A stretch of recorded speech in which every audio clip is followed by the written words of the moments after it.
ಕೆಲವ್ರು ಏನು ಮಾಡ್ತಾರೆ ಅಂತಂದರೆ ಕಟ್ಟಿದ ತಕ್ಷಣ ಮಾರ್ಬಿಟ್ಟಿರೋರು ಇರ್ತಾರೆ, ಆಮೇಲೆ ಅಲ್ಲ ಹೋಗೋಕ್ಕೆ ಆಗಲ್ಲ. ನೀವು ಎಷ್ಟು 100ಕ್ಕೆ 100ರಷ್ಟು ವಾಸ್ತು ಮನೆ ಕಟ್ಟಿದ್ರೂ ಸಹಿತ ಅಂಥ ವ್ಯಕ್ತಿ ಸುಖವಾಗಿರೋಕ್ಕೆ ಸಾಧ್ಯ ಇಲ್ಲ. ಒಬ್ಬ ಖುಷಿಯಾಗಿರ್ತಾನೆ, ಇನ್ನೊಬ್ಬ ಖುಷಿಯಾಗಿರೋದಿಲ್ಲ. ಬಾಗಿಲು ತೆಗಿತೀರಿ. ಕೆಲವರಿಗೆ ಸ್ವಂತ ಮನೇಲಿ ವಾಸ ಮಾಡೋ ಯೋಗನೇ ಇರೋದಿಲ್ಲ. ಮನೆ ಕಟ್ಟೋ ತನಕ ಚೆನ್ನಾಗಿರ್ತಾರೆ, ಮನೆ ಕಟ್ಟಿದ ಮೇಲೆ ಜಗಳ ಆಡ್ಕೊಂಡು ಬೇರೆ ಬೇರೆ ಆಗಿಬಿಡ್ತಾರೆ.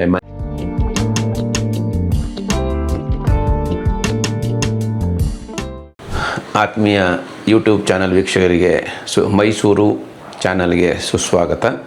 ಮನೆ ಕಟ್ಟುವಾಗ ಆ ಮನೆಯಲ್ಲಿ ಒಟ್ಟು ಎಷ್ಟು ಸದಸ್ಯರಿರ್ತಾರೆ ಅನ್ನೋದನ್ನು ನೋಡಿಕೊಂಡು ಅವರವರನ್ನು ಈಗ ಪಂಚಭೂತಗಳನ್ನು ನಾವು ಹೇಗೆ ಆಯಾ ಜಾಗದಲ್ಲಿ ಇಡ್ತೀವೋ ಮನೆಯ ವ್ಯಕ್ತಿಗಳನ್ನು ಅವ್ರವ್ರ ಜಾಗದಲ್ಲೇ ನಾವು ಕೂರಿಸ್ಬಿಟ್ರೆ ಆಗ ಏನಾಗುತ್ತೆ, ಅವ್ರ ಸಮಸ್ಯೆ ಇರೋದಿಲ್ಲ. ಮನೆಯಲ್ಲಿ ಮಕ್ಕಳಿದ್ದಾಗ ಮಾತ್ರ ಉತ್ತರ ದಿಕ್ಕನ್ನು ನೀವು ಹಾನಿ ಮಾಡಿಕೊಳ್ಬಾರ್ದು. ಯಾಕಂದರೆ ಉತ್ತರದ ದಿಕ್ಕು ಅದು ಬುಧನಿಗೆ ಅಧಿಪತಿ. ಉತ್ತರ ದಿಕ್ಕಿನಲ್ಲಿ ಬುಧ ಇರೋದರಿಂದ ಬುದ್ಧಿಕಾರಕ, ವಿದ್ಯೆಕಾರಕ. ಸೊ ಅದರಿಂದ ಮಕ್ಕಳಿಗೆ, ಓದೋ ಮಕ್ಕಳಿಗೆ ಉತ್ತರದಲ್ಲಿ ನಾವು ಹೆಚ್ಚಿನ ಒಂದು ಜಾಗ್ರತೆಯನ್ನು ಮಾಡಿಕೊಡ್ಬೇಕಾಗತ್ತೆ. ಆದ್ದರಿಂದ ಈಗ ಯಾರನ್ನು ಅವ್ರ ಜಾಗದಲ್ಲಿ ಕೂರಿಸ್ಬಿಟ್ರೆ ಅವ್ರು ನೆಮ್ಮದಿ ಇರ್ತಾರೆ, ಅವ್ರನ್ನ ಆ ಜಾಗದಿಂದ ತೆಗೆದ್ರೆ ಸಮಸ್ಯೆ ಆಗುತ್ತೆ.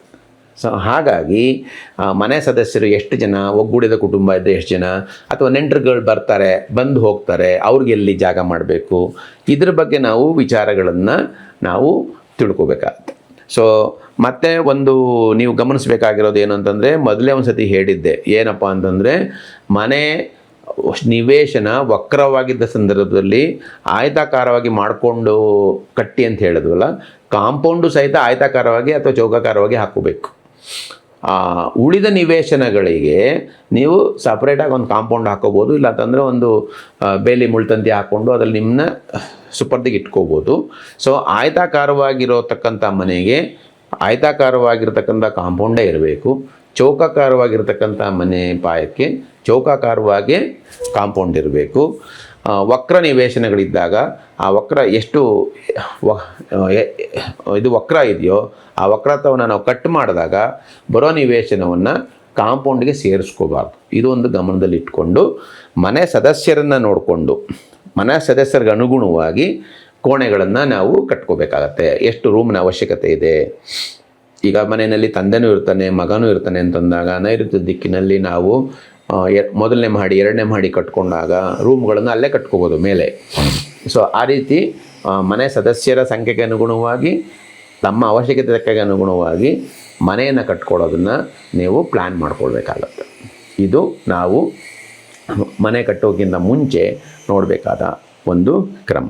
ಇದ್ರ ಜೊತೆಗೆ ನಾವು ನೋಡಬೇಕಾಗಿರೋದು, ಯಾರು ಮನೆಯಲ್ಲಿ ಸದಸ್ಯರು, ಒಂದು ಹಿರಿಯರು ಅಥವಾ ಅಂತ ಮನೆ ಯಜಮಾನ ಅಂತ ಇರ್ತಾನಲ್ಲ, ಅವನ ಜಾತಕದಲ್ಲಿ ಯೋಗ ಅವಯೋಗಗಳನ್ನು ನಾವು ಜಾತಕದ ಮುಖಾಂತರನೇ ನೋಡ್ಕೋಬೇಕು. ಯಾಕೆ ಅಂತಂದರೆ ಪ್ರತಿಯೊಬ್ಬರಿಗೂ ವಾಸಯೋಗ್ಯ ಮನೆ ಯಾವುದು ಸೂಕ್ತ ಅನ್ನೋದು ಜಾತಕ ಹೇಳ್ಕೊಡುತ್ತೆ. ನೀವು ಅತಿ ಸುಂದರವಾದ ಮನೆಯನ್ನು, ಅತ್ಯುನ್ನತವಾದ ಮನೆಯನ್ನು ಕಟ್ಕೊಂಡ್ಬಿಟ್ಟು ನಿಮ್ಗೆ ಅಂಥ ಮನೇಲಿ ವಾಸ ಮಾಡೋಕ್ಕೆ ಯೋಗ್ಯ ಇಲ್ಲ ಅಂತಂದರೆ ಕೆಲವ್ರು ಏನು ಮಾಡ್ತಾರೆ ಅಂತಂದರೆ ಕಟ್ಟಿದ ತಕ್ಷಣ ಮಾರ್ಬಿಟ್ಟಿರೋರು ಇರ್ತಾರೆ, ನೋಡಿದ್ದೀವಿ ನಾವು. ಕಟ್ಬಿಡ್ತಾರೆ, ತುಂಬ ಕಷ್ಟಪಟ್ಟು ಕಟ್ಟಿರ್ತಾರೆ, ಆಮೇಲೆ ಅಲ್ಲ ಹೋಗೋಕ್ಕೆ ಆಗಲ್ಲ. ಅದರಿಂದ ಮನೆ ಯಜಮಾನ, ಮನೆ ಯಾರು ಕಟ್ತಾ ಇದ್ದಾರೋ ಅವನ ಜಾತಕದಲ್ಲಿ ನಾವು 4ನೇ ಭಾವ ಅಂತ ಕರಿತೀವಿ ಜ್ಯೋತಿಷ್ಯದಲ್ಲಿ. ಇದನ್ನು ನೀವು ತಿಳ್ಕೊಬೇಕಾಗಿರೋದು. ಇದರಲ್ಲಿ ನಮಗೇನಾದ್ರೂ ಸುಖ ಸಂತೋಷಗಳು ಕೊರತೆ ಕಂಡು ಬಂದಾಗ ನೀವು ಎಷ್ಟು 100ಕ್ಕೆ 100ರಷ್ಟು ವಾಸ್ತು ಮನೆ ಕಟ್ಟಿದ್ರೂ ಸಹಿತ ಅಂಥ ವ್ಯಕ್ತಿ ಸುಖವಾಗಿರೋಕ್ಕೆ ಸಾಧ್ಯ ಇಲ್ಲ. ಯಾಕೆ ಅಂತಂದರೆ ಸುಖವನ್ನು ನಾವು ಜಾತಕದ ಮುಖಾಂತರನೇ ವಿಶ್ಲೇಷಣೆ ಮಾಡಬೇಕು. ಒಂದು ಈಗ ಮನೆ ಕಟ್ಟಿಬಿಟ್ರೆ ಏನಾಗುತ್ತೆ, ಮನೆ ಎಲ್ಲರಿಗೂ ಒಂದೇ. ಮನೆಯಲ್ಲಿ 8-9 ಸದಸ್ಯರಿದ್ದಾರೆ ಅಂತಂದರೆ 8-9 ಸದಸ್ಯರಿಗೂ ಅದೇ ಮನೆ ಇರುತ್ತೆ. ಆದರೆ ಆ ಮನೆಯಲ್ಲಿ ಒಬ್ಬ ಖುಷಿಯಾಗಿರ್ತಾನೆ, ಇನ್ನೊಬ್ಬ ಖುಷಿಯಾಗಿರೋದಿಲ್ಲ. ಹಾಗಾದರೆ ನೀವು ಒಬ್ಬೊಬ್ಬರಿಗೂ ರೀತಿ ಒಂದೊಂದು ರೀತಿ ಮಾಡೋಕ್ಕಾಗಲ್ಲ. ಈಗ ಒಬ್ಬನಿಗೆ ಸೌತ್ ಬಾಗಿಲಾಗುತ್ತೆ, ಒಬ್ಬನಿಗೆ ನಾರ್ತ್ ಬಾಗಿಲಾಗುತ್ತೆ, ಇನ್ನೊಬ್ಬನಿಗೆ ಪಶ್ಚಿಮ ಬಾಗಿಲಾಗುತ್ತೆ. ಎಷ್ಟು ಬಾಗಿಲು ತೆಗಿತೀರಿ? ಕಷ್ಟ ಆಗುತ್ತೆ. ಸೊ ಹಾಗಾಗಿ ನಾವು ಮಾಡಬೇಕಾಗಿರೋದು ಏನು ಅಂತಂದರೆ, ಆ ಮನೆಯಲ್ಲಿ ವಾಸ ಮಾಡೋ ಯೋಗ ಮನೆ ಕುಟುಂಬ ಸದಸ್ಯರಿಗೆ ಇದೆಯಾ ಇಲ್ವಾ ಮೊದಲು ಚೆಕ್ ಮಾಡಬೇಕು. ಅಥವಾ ಆ ಸದಸ್ಯರಿಗೆ ಕೆಲವರಿಗೆ ಸ್ವಂತ ಮನೆಯಲ್ಲಿ ವಾಸ ಮಾಡೋ ಯೋಗನೇ ಇರೋದಿಲ್ಲ, 4-5 ಮನೆ ಕಟ್ಸಿರ್ತಕ್ಕಂಥ ಉದಾಹರಣೆಗಳನ್ನು ನೋಡಿದ್ದೀವಿ ನಾವು. 4-5 ಮನೆಯನ್ನು ಕಟ್ಟಿಸಿ ಅವ್ರು ಬಾಡಿಗೆ ಮನೇಲೇ ಇರ್ತಾರೆ ಓನರು. ಇವನು ಇದನ್ನು ಬಾಡಿಗೆ ಕೊಟ್ಟಿರ್ತಾನೆ. ಇವನಿಗೆ ಸ್ವಂತ ಸೂರಿನಲ್ಲಿ ವಾಸ ಮಾಡೋ ಯೋಗ್ಯನೇ ಇರೋದಿಲ್ಲ. ಅಂಥವ್ರಿಗೂ ಇರ್ತಾರೆ ಜಾತಕದಲ್ಲಿ. ಕೆಲವರೆಲ್ಲ ನೋಡಿದ್ದೀವಿ ನಾವು. ಸೊ ಕೆಲವರೆಲ್ಲ ಏನು ಮಾಡ್ತಾರೆ ಅಂತಂದರೆ ಮನೆ ಕಟ್ಟೋ ಯೋಗನೇ ಇರೋದಿಲ್ಲ. ಒಳ್ಳೊಳ್ಳೆ ಮನೆಗಳಲ್ಲಿ ವಾಸ ಮಾಡ್ತಾರೆ, ಹೊಸ ಮನೆಗಳಲ್ಲಿ ವಾಸ ಮಾಡ್ತಾರೆ, ಲಕ್ಸುರಿ ಮನೆಗಳಲ್ಲಿ ವಾಸ ಮಾಡ್ತಾರೆ. ಯಾಕೆ ಹೀಗಾಗುತ್ತೆ ಅಂದರೆ ನಾವು ನೋಡಬೇಕಾಗಿರೋದು ಪ್ರತಿಯೊಬ್ಬ ಜಾತಕದಲ್ಲಿ 4ನೇ ಭಾವದಲ್ಲಿ ವಾಸಸ್ಥಾನ ಅಂತ ಕರಿತೀವಿ. ಜಾತಕದಲ್ಲೇ ಬರೋದು. ಈ ವಾಸ್ತು ಅಂತಕ್ಕಂತಹದ್ದು ಜ್ಯೋತಿಷ್ಯದ ಒಂದು ಅಂಶ. 4ನೇ ಭಾವದಲ್ಲಿ ಬರ್ತಕ್ಕಂಥದ್ದು. ನಿಮ್ಗೆ ಅದರಲ್ಲಿ ಚೆನ್ನಾಗಿದ್ದ ಸಂದರ್ಭದಲ್ಲಿ ನೀವು ಗೂಡ್ಸ್ದಲ್ಲಿದ್ದರೂ ಚೆನ್ನಾಗಿರ್ತೀವಿ. 4ನೇ ಭಾವ ನಿಮ್ಮ ಜಾತಕದಲ್ಲಿ ಚೆನ್ನಾಗಿದೆ ಅಂತಂದರೆ ಮನೆ ಇಲ್ಲದೇ ಇದ್ದರೂ ಸುಖವಾಗಿರ್ತೀರಿ, ಎಂಥ ಮನೆ ಕೊಟ್ಟರೂ ಸುಖವಾಗಿರ್ತೀರಿ, ಬೀದಿಲಿ ಮಲಗಿದ್ರೂ ಸುಖವಾಗಿ ನಿದ್ರೆ ಮಾಡ್ತಿರ್ತೀರಿ.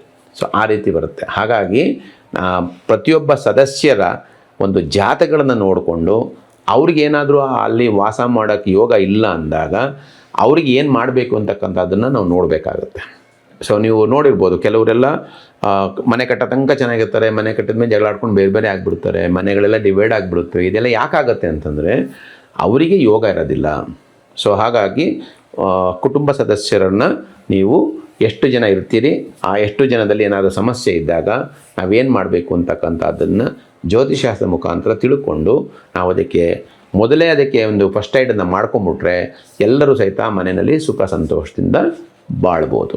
ಸೊ ಹಾಗಾಗಿ ಮನೆ ಕಟ್ಟೋಕ್ಕಿಂತ ಮುಂಚೆ ಮನೆಯ ಸೈಜು, ಮನೆ ಸದಸ್ಯರ ಸಂಖ್ಯೆಗೆ ಅನುಗುಣವಾಗಿ ನಿಮ್ಮ ಖರ್ಚು ವೆಚ್ಚಗಳನ್ನು ನೋಡಿಕೊಂಡು ಅದಕ್ಕೆ ತಕ್ಕನಾಗಿ ನೀವು ಮನೆಯನ್ನು ಕಟ್ಟಿಕೊಂಡ ಸಂದರ್ಭದಲ್ಲಿ ನೀವು ಎಂಥ ನಿವೇಶನದಲ್ಲಿದ್ದರೂ ಸಹಿತ ಸುಖ ಸಮೃದ್ಧಿಯಿಂದ ಬಾಳಿ ಬದುಕ್ಬೋದು.